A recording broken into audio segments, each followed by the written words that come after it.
Hello and welcome to the debate. I'm your host Sana Maqbool, once again with you at the debate where we bring you different stories from around the world and talk about the different issues that are related to them. In today's show, we will be talking about two important stories, the first of which relates to the tensions regarding the Russian and Ukrainian border and the military buildup over there, and of course the response that we've seen from the United States, where Antony Blinken has talked about urging Russia to pull back its troops and de-escalating tensions. Of course, they have also talked about how, if there are any potential moves from Russia of an invasion towards Ukraine, then they will be faced with sanctions that they have never seen before. Of course, we understand that Russia had seized the Crimean Peninsula back in 2014, and the previous sanctions, the impact of them had also been reduced by measures taken by Russia. Whether or not the situation is any different this time around, can the US really impose sanctions that are harder than ever and it will have an important impact on Russia or not? And then, of course, the intentions behind Russian moves and the military exercise have been going on. Is that a real concern?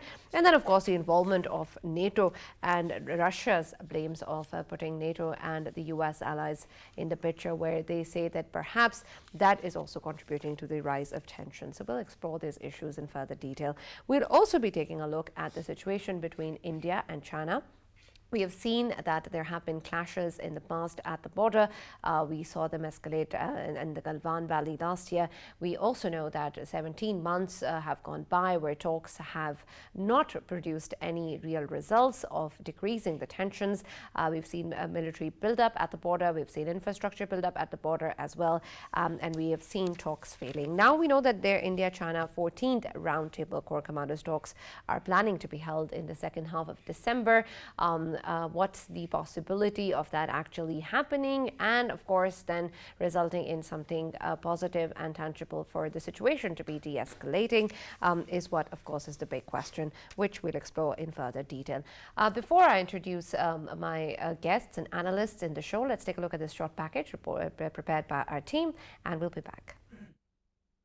Tensions between Russia and the United States have risen once again after increased troop buildup along the Russo-Ukrainian border. Earlier in 2014, Russian forces seized the Crimean Peninsula after the ousting of Ukraine's pro-Russian president Viktor Yanukovych. Ukraine has claimed that Russia has amassed more than 90,000 troops near their long shared border. Moscow accuses Kiev of pursuing its own military buildup. Russia has dismissed inflammatory suggestions that it is preparing for an attack on Ukraine. Putin warned that Russia would be forced to act if NATO placed missiles in Ukraine that could strike Moscow within minutes. US Secretary of State Antony Blinken announced that the United States will put strict economic sanctions on Russia in case it opts for any adventurism in Ukraine. He stressed that a range of high-impact economic measures that the US has refrained from pursuing in the past may be used. Ukraine has become the main flashpoint between Russia and the West. It remains to be seen how this situation plays out. Well, you heard what's going on with Russia, Ukraine, and the United States, and to discuss this in further detail, we've been joined in the studios, of course, by Mr. Farrukh Pitafi and Mr. Raja Faisal, as usual. Thank you for joining us once again. And of course, we've also been joined by an expert who is Andrei Kortunov. He's the DG of the Russian International Affairs Council. Thank you very much, sir, for being with us on the debate tonight.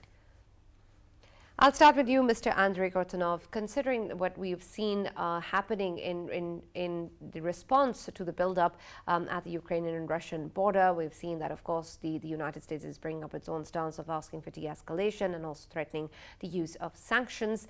And a lot of that is, of course, dependent on the fact that does Russia actually intend to do something like that or not? We've seen in the past that military exercises or military buildup by Russia, which may have had an aggressive angle to it, did result in something aggressive later. Do you think that this time around, perhaps what the buildup is pointing towards is not an invasion? Well, I think that whatever we know about Mr. Putin is that he's definitely a master tactician. So if he really wanted to invade Ukraine, probably we would know nothing about the preparation. And just remember how the Crimean operation was conducted. It was a very unexpected, very abrupt action which nobody could have predicted. And today we see very demonstrative, very explicit moves of Russian troops along the border with Ukraine. I think that it suggests that the real goal is not to start a military operation, but rather to send a signal to Kiev and maybe also to other Western capitals. The signal to Kiev would be that Ukraine should not be tempted to refer to military force in addressing the problem of Donbass. Ukraine should not try to repeat what Azerbaijan did in the South Caucasus when President Aliyev finally decided to take Nagorno-Karabakh using military force. And of course, there is a message to the West that if the West continues to expand its military engagement with Ukraine, it becomes a serious problem for Russia.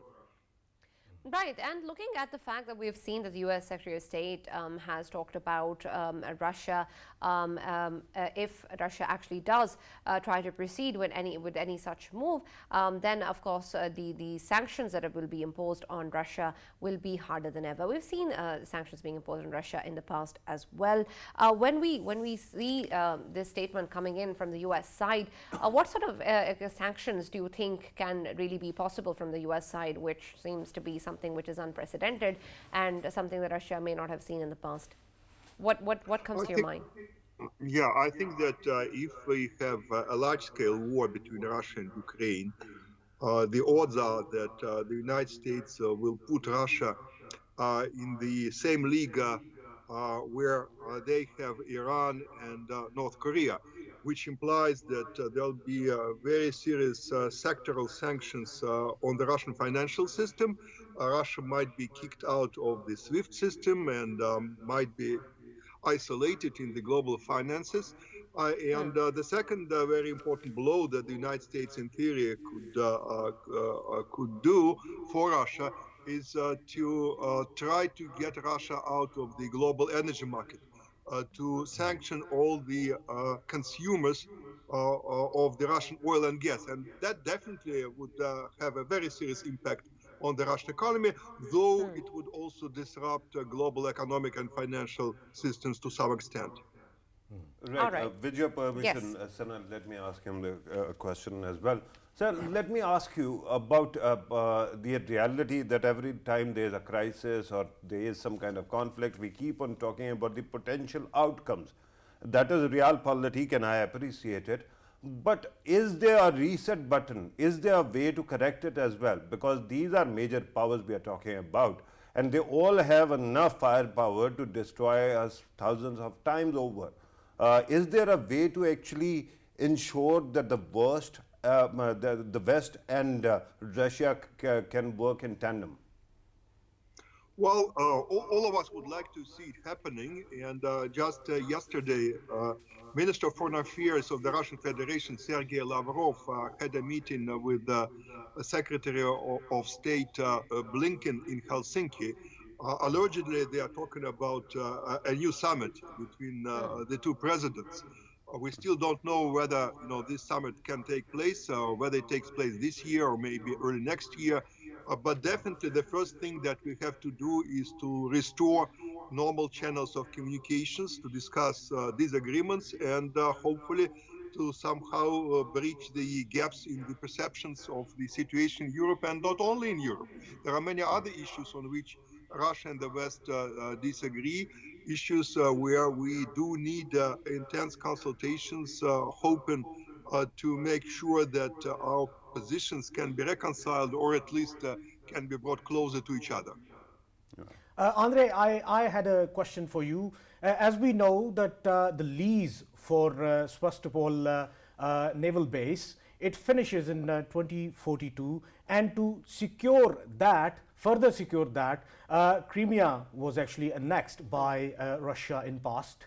And now looking at the facts that Russia actually got an access to the warm waters of the world, the Black Sea I'm talking about. So could we see that sanctions would mean that there will be sanctions on that port as well? And if so, then what kind of consequences it might pose to the Russians? Well, there are already many sanctions imposed on people and on the infrastructure in the Crimean Peninsula. Definitely, the West will not recognize the Russian appropriation of the peninsula, and they will continue to push economically, but also politically on people who actually live there. For example, these people cannot get their visas if they want to travel to Europe or to the United States because there are no consulates in the peninsula, and they cannot receive these visas in Kiev because, of course, they cannot travel to Ukraine either. But I think that maybe if the overall relationship gets any better, we will have the same situation in the Crimean Peninsula as we have now in the Turkish Republic of Northern Cyprus. Nobody really wants to recognize this republic. Nobody would like to give Erdogan this concession, but at the same time, somehow this problem does not prevent Turkey to be a partner of the United States, to be one of the core NATO members. So you can live with these problems, though, of course, it would be better not to have them. Andre, one more question, and it is regarding, now we understand that from the Russian side, as it is being claimed by the Western powers, that 90,000 is the right number, which is actually, a build-up from the Russian side on the Russo-Ukrainian border. And if looking at that, if we look at the comments and the statements which were coming from NATO and from the Western powers in past, of course, we can understand that their statements that actually made Russia to do this.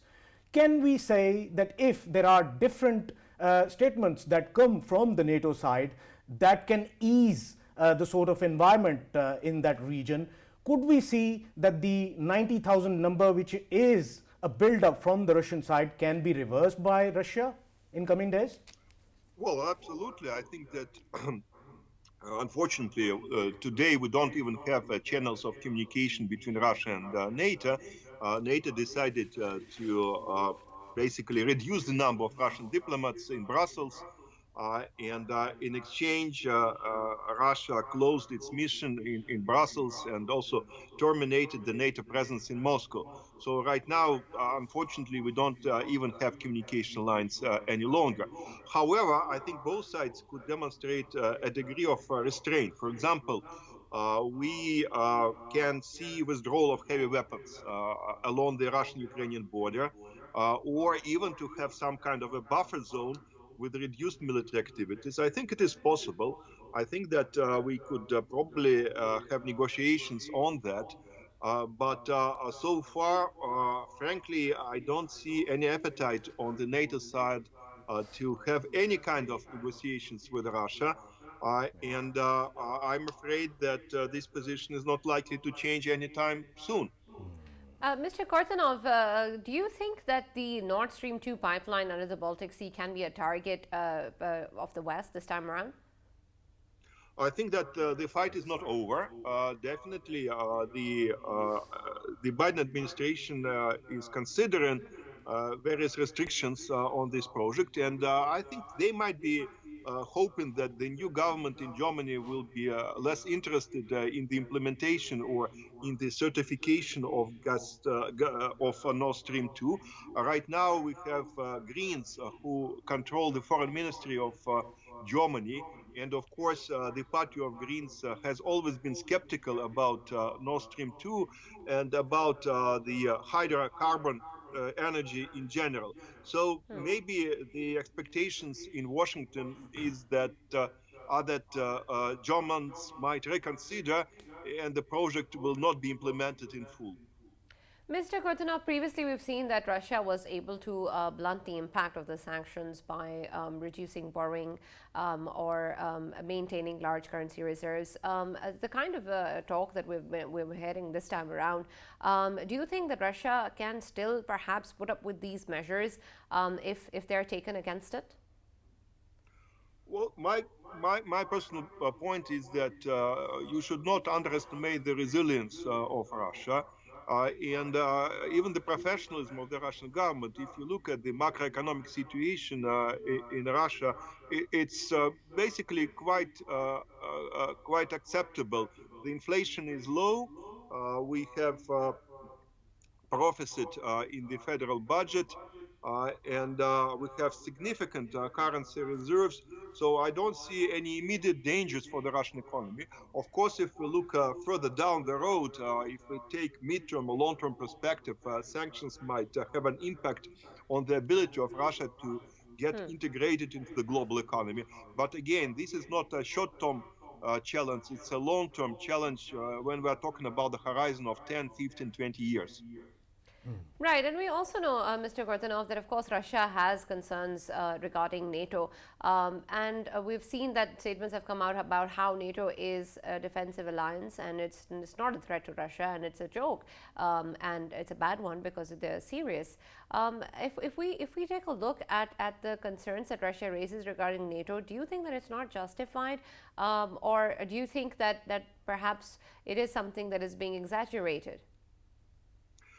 Well, my take, and again, I don't claim that I'm in majority in my own country, but I think that the problem is not even about the NATO enlargement. It's about the NATO monopoly over security agenda in Europe. Because if NATO is the only game in town and you are out of NATO, it means that you are out of Europe. And there is nothing you can do about that. So I think that the challenge is really to diversify the security agenda in Europe and maybe to enhance pan-European institutions with a broader participation. For example, we can talk about OSCE and its role in the European security.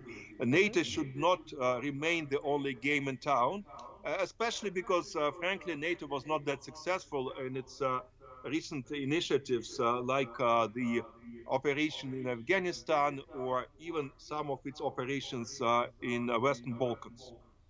Andrei, I had another question for you. As we know that the build-up is there, and the Americans, from the American side, the only statement that is coming, it's not about that there will be a reaction or force will be used against Russia, and there's only economic, I must say, sanctions they are talking about. So this shows that they are not thinking about a war or anything like that. But in case, as you have earlier mentioned, that as we had in Azerbaijan, there was an attack, and of course they took their land back. And if there is something going on from the Kiev side and fears are for Kremlin, then could we see that the 90,000 penetrates in the Donetsk, and later on, if there is a reaction from the Kiev, could we see that Russia won't stop in Donetsk and it will reach to Kiev?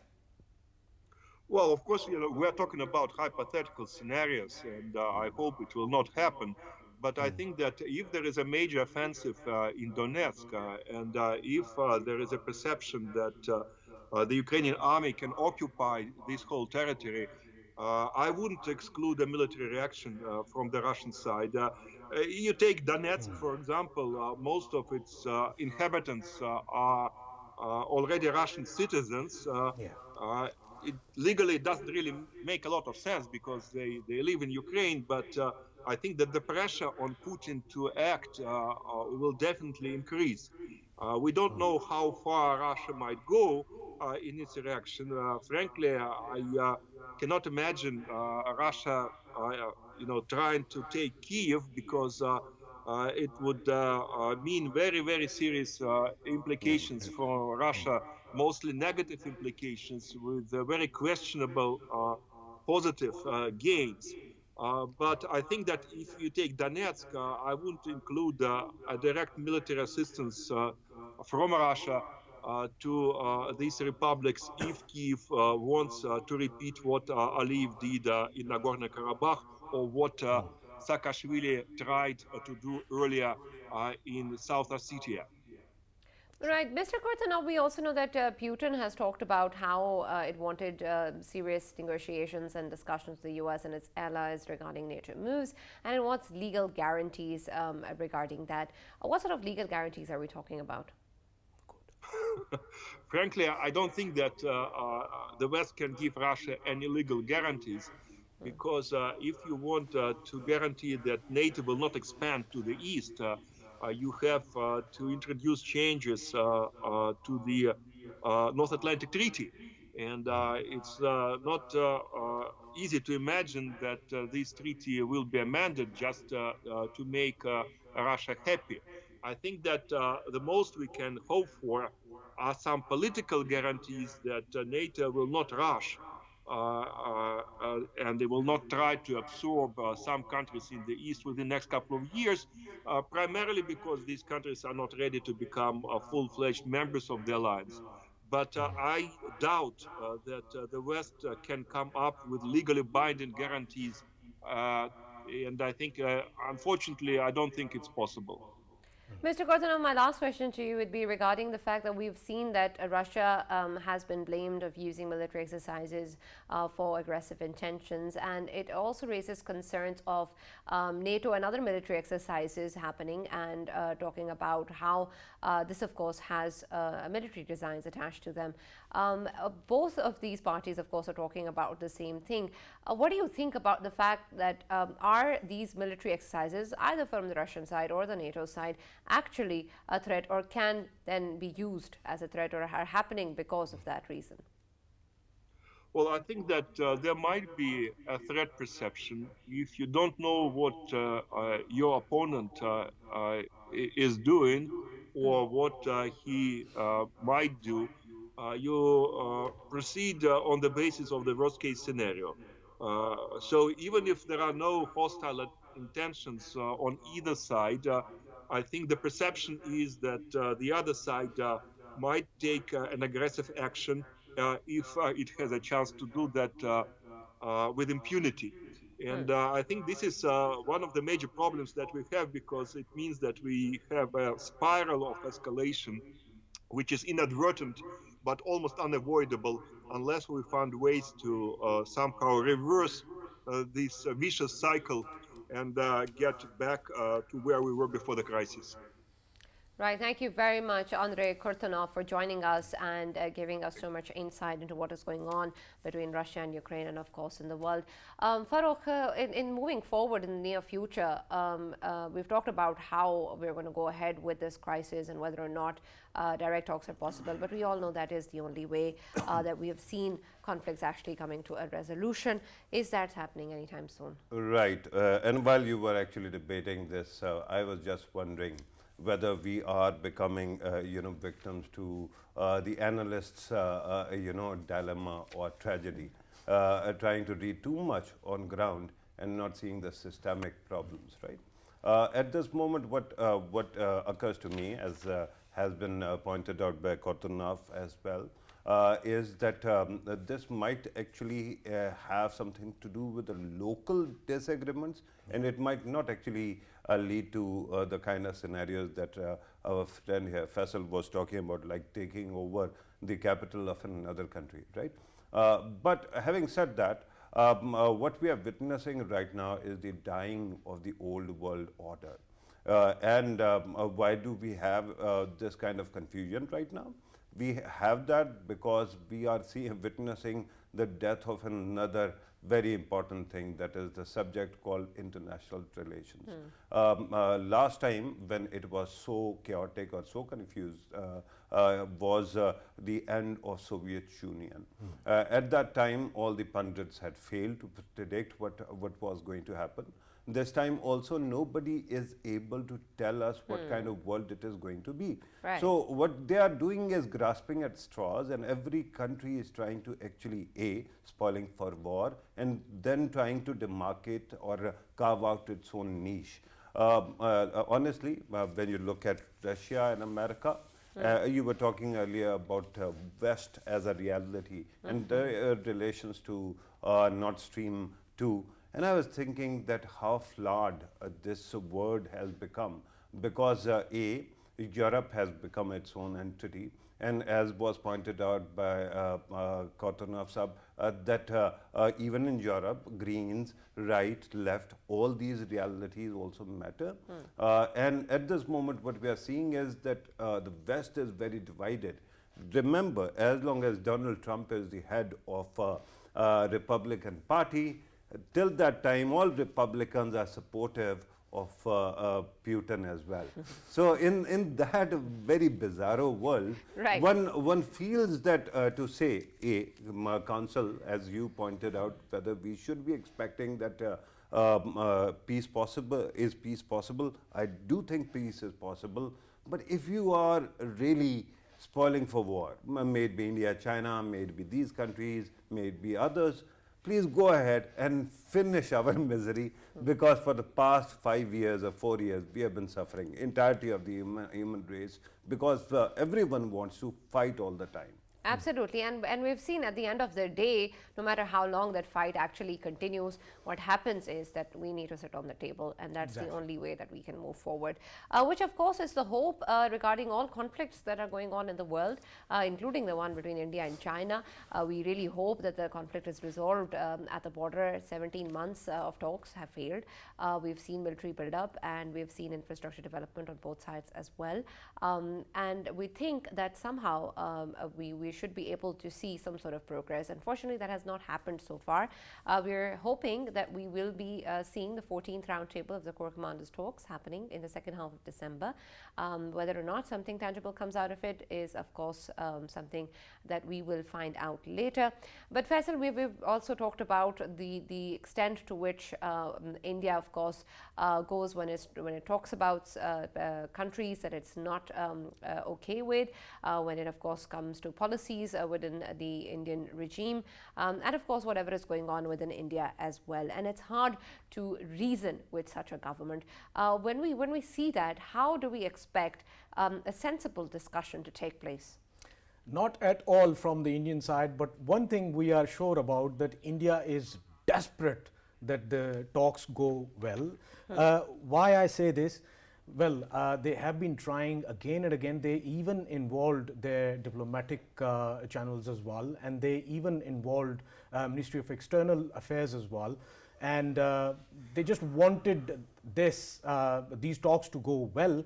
But every time when they are faced by the Chinese side, of course, the Chinese side, it is not going back from their claims. What are the claims? Claims are 89,000 square kilometer of Arunachal Pradesh. That is maybe with India right now, but it is claimed by Chinese, and China is constantly claiming. I'm not saying this. Rajnath Singh, on 15th of September 2020, he talked in the parliament, and he said it to everyone that China is claiming that. And 38,000 square kilometer of eastern Ladakh, it is claimed by China. And every time when they sit with the Chinese for these talks, they tell them that you have to reverse from that. You are not allowed to talk about it. But the Chinese are saying that this is what we are here to talk about. That's why China, after 13 times they had talks, but constantly they have been building up. If we talk about the troops, they have a large number of troops. A build-up is very large. Plus, I'm not saying this, Lieutenant General Pandey, who is the Eastern Ladakh commandant, he said it that 3 of the air bases on the Chinese side, they have completed it. 4th one, they are completing it, and they have the Air Force there as well. So China is all set and ready. And China is all set and ready, but when it comes to India, India is trying to avoid it. India is desperate for it. Indian Chief of Army Staff recently said that if they are building up, then of course we have to build up as well. It means that whatever they are doing just to match what China is, to be on the defensive side. At the same time, we get the news that they are putting drones there, swarms there, to match the Chinese, but it won't work. It won't work, especially in the sub-zero temperatures. Right. And I think this time around, it would be a failure once again. Well, we don't hope that, but let's see what goes on. We have Indian journalist Rohit Sharma with us as well. Welcome to the debate once again, Mr. Rohit. You're a regular on the show now. It's good to see you. Rohit, considering what is going on between India and China at the border, we want to be able to talk about that and, of course, the possibility of the talks being a success. But before I move on to that, I also want your input regarding India's position with reference to the crisis that we've already discussed between Russia and Ukraine that is going on now. It of course puts India into a difficult position. Do you think that is true? If push comes to shove, will India be forced to choose between remaining silent or taking sides? Actually, Russia and Ukraine, these are two countries. India has good relations with both of them. We don't have bad relations with anybody.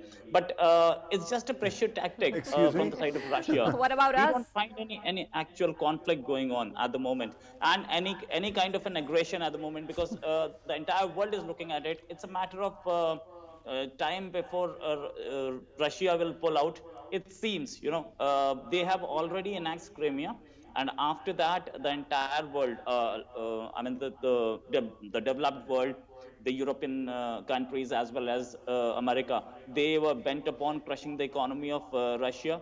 Russia is nowadays behaving as a dictator, but India, of course, President Putin is arriving any moment now.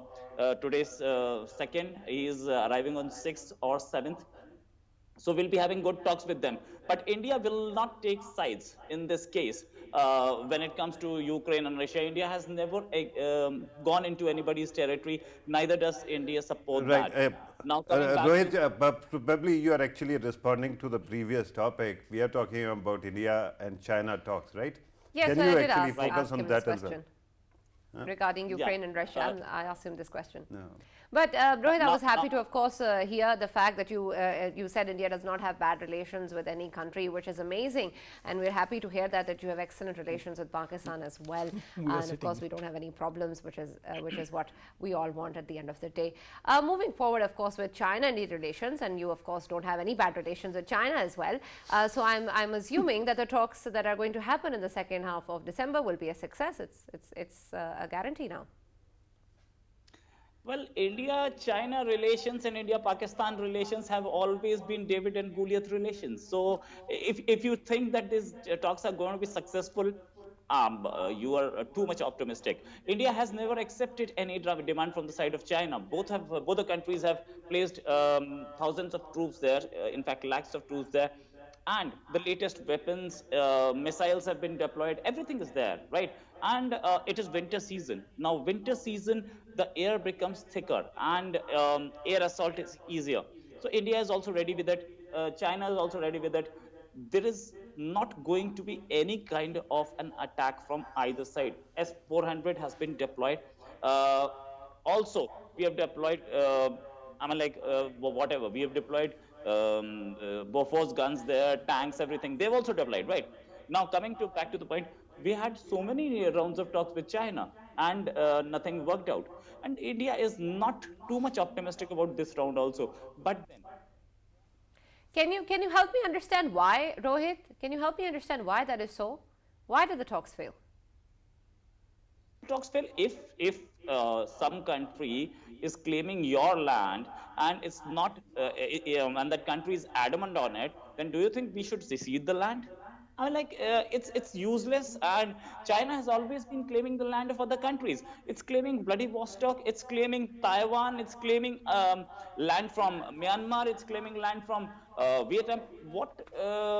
Isn't China an aggressor country? So how can the talks succeed? Can I also ask, with your permission, Sanam?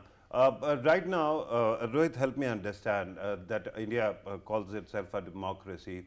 So in democracy, you have many streams of decision making. There's South Bloc, there's military, then there's Ajit Doval. Can you help us understand who is actually calling shots on this one? Actually, I'll clarify one thing. India doesn't call itself a democracy. India is a democracy, and calling the shots is. I can also say that I am the richest man in the world, but let us not go for that. Let us actually try to focus on the question, sir. No, frankly speaking, it's not an Indian claim. It is the claim of the world that India is a democracy and has been a democracy ever since. Never the Indian army has been able Sure, to, or never they have sure. intended to, or never they have attempted to take over the country. But Okay. frankly speaking, India has been a democracy, and India is a democracy, and the prime minister and the electorate government, they take the decision on it. Of course, army is consulted, That is but a heroic segue away from my question. But can you actually yeah, answer my question, sir? I'm telling you, of course, I told you that the Prime Minister takes the decision and the Prime Minister is responsible for it. And And he's going there to is, sit in the talks? yeah, what? Is he going to sit in the talks, sir? Frankly speaking, this Afghanistan talks which happened, Ajit Doval was sitting, but that was on the directive of the Prime Minister, you know. Our Prime Minister is not a rubber stamp Prime Minister. He directs and he doesn't need to sit everywhere. So what happens is the Prime Minister directs the people to do the work in one manner and the work is done. Right, but Prime Minister's nod is very important, and also the Defense Minister. Army is also consulted, right? But it is not that the army tells us that what to do and what not to do. Army is always following the orders. Now, coming back to the point, You have very kindly So- actually answered more than what I asked for. Thank you very So, much. so is there a mandate, Rohit, allow me, is there a mandate given by your government to your armed forces that this is what they can do in the talks? listen, there is something known as policy, and that policy is made by our elected representatives. That's the Defense Minister, Cabinet Committee of Security is there, where External Affairs Minister is there, Defense Minister is there, Finance Minister is there, Prime Minister is there. So, okay, all of them decide a policy, and that policy is dictated to the armed forces that this has to be done. But there is a leverage to the armed forces that if any kind of an aggression takes place, you can respond immediately, right? In these talks, one particular set of instructions have been made by the Cabinet Committee on Security and the Prime Minister, and they have been dictated to the Army Chief by the Defense Minister, not by the Prime Minister. In fact, even the Prime Minister can dictate it, but there's a direct touch between the Defense Minister and the Army Chief, and Army Chief will dictate the same things to Subordinates. to the officer who's going there. Yeah. Right. Right, Rohit, help me understand one thing. When we talk about talks being held between different countries on certain issues, I understand that, of course, you take some and lose some in the negotiations taking place. When we see the failure of the past rounds of talks and the kind of stances that you're putting forward, and what we've seen from the Indian regime and their lack of having any patience for any sort of an opinion against their own, I don't understand how the talks are going to proceed in a manner where we can see a possible scenario to come out. You say that things have been laid out for you, but I don't understand which steps are you willing to take? Actually, we are willing to take the steps which lead to peace.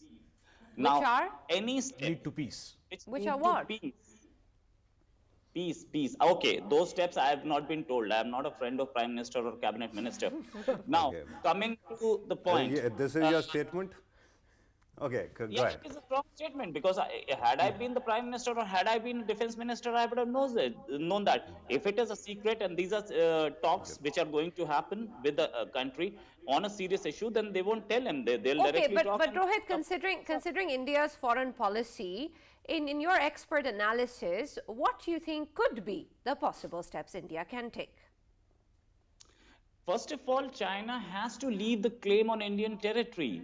Now, China has been trying to again and again claim that territory. They were giving stapled visas to all those people who were in Arunachal Pradesh, and all those officers or ministers who are in our cabinet, they were giving stapled visas. So now, what India did was, India used to cancel all those trips to China. Now, they have also understood that India will react sharply, and India has also understood that we don't need to intermingle these things. Now, China has also taken some precautions in that case.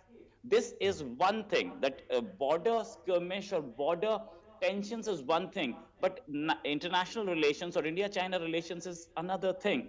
India and China have a very big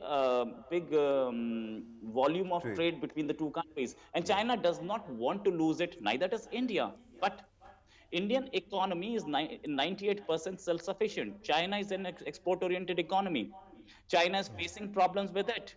So China may have tensions on the border, but China is not really willing to come out in open and have an war or something like that. Now, coming back to the point, uh, border tensions happened when Chinese president was here in India with the Prime Minister Modi. At that time, also border tensions happened. Even today, the tensions are happening. Doesn't matter. Even if these talks fail, you won't find anything wrong happening. There was just one Galwan problem, right? Where China also suffered heavy casualty, more casualty than India, but because China is a closed economy. Right. Rohit, my problem here is that when you say there is nothing wrong happening, I feel that the understanding from the Indian regime of what is wrong is quite questionable. We've seen that the Chief of Defence Staff has talked about lynching as a good sign. So I don't understand that you know what what a wrong move is or what a right move is. Sanaji, China is a country where information exchange is banned. And India is an open country. India declared the casualties. China did not declare it. Then it was forced to declare the casualties. China suffered more casualties than India. China had to accept it. So if you will you allow me to Absolutely, actually yes. A very innocent question. Right, I wanted to actually comment on this as well, but you go ahead, ask the question. Rohit, a very friendly and innocent question from you. As we know that Rajnath Singh ji, he's the very defense minister who actually said to everyone that China has already taken 38,000 square kilometer in Ladakh, and they are claiming 89,000 square kilometer of Arunachal Pradesh. But whenever we see him giving a sermon or giving a speech somewhere for his elections or somebody else's elections, what he does is he keeps on talking about, oh, we will take the land back from Pakistan. Why can't he say anything about China in his speeches? Why always Pakistan? Okay, yeah. Now, first of all, 38,000 square kilometers, which he was talking about, was in 1962 war. That's an open fact, and everybody knows about it. India claims that, right? Now, that's what our defense minister said. Now, when he's talking about that we'll take the POK back, there is a resolution of Indian Parliament that POK is our territory and we'll take it back. That does not mean that we have seceded that Askai Chin area that is under the control of China. We are going to take that back. That is again a fact, and India is committed to it. But when it comes to the two areas, one Askai Chin, one Pak-occupied Kashmir, so we are more focused toward Pak-occupied Kashmir and less focused toward Askai Chin. The reason being that we know that they are powerful. That area, Yes. Yeah. Right, Sana, with your permission, Absolutely. I wanted to actually comment here as well, and let me explain the questions I asked, and I owe you an apology as well, by the way. At the very start, whenever you see an Indian friend, you realize that we are going to talk about India-Pakistan. So I slipped on that Ukraine That's question. all right. But regarding the questions I asked him, can I ask you, Sana, what is India's actual strength for past 70 years? What is India's actual strength? It is to manipulate. If you are going to actually focus on all the departments, which one is its strongest? I think the strongest strength of India is to manipulate its people, to be able to take on their minds, to tell them exactly what they need to think. Okay, right. Since I've been studying India's foreign policy for quite some time, and it has been repeatedly we have discussed foreign policy, not defense policy as such, not any other policy. The purpose of the question was that at this moment, may it be the Prime Minister, may it be Ajit Doval, may it be the army, everything has shifted into the military's or hawkish domain, and the foreign ministry is not being utilized. True. And I tell you, to me, it is India's foreign office which has been its biggest strength. There are bureaucrats, there are diplomats, the way they have been handling the country's image internationally, the way they have been actually drafting and crafting various agreements have been really reflective of an epic.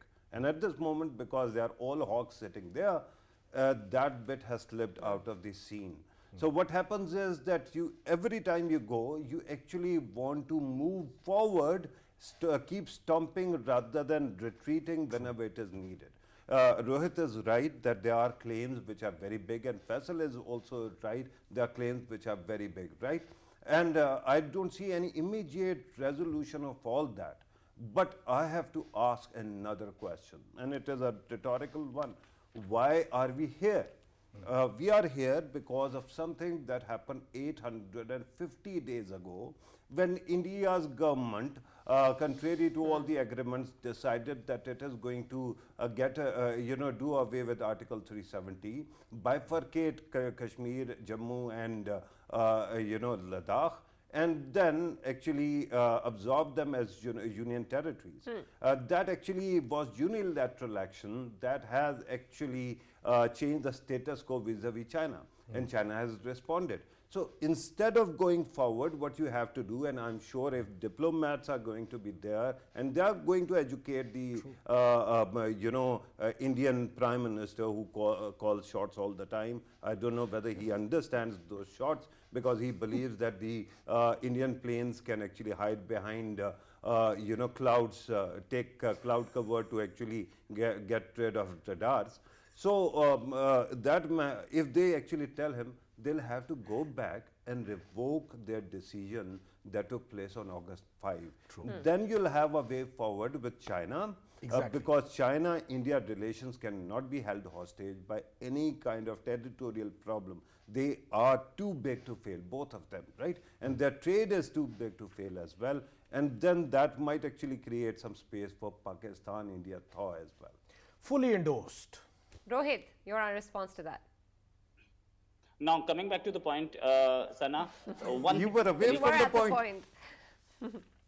Yeah? Please yes. go ahead. We're almost out of time, Rohit, so a short answer would be welcome. No, what this gentleman said was that India unilaterally changed the Jammu Kashmir status. Sorry, it was our state. It has always been.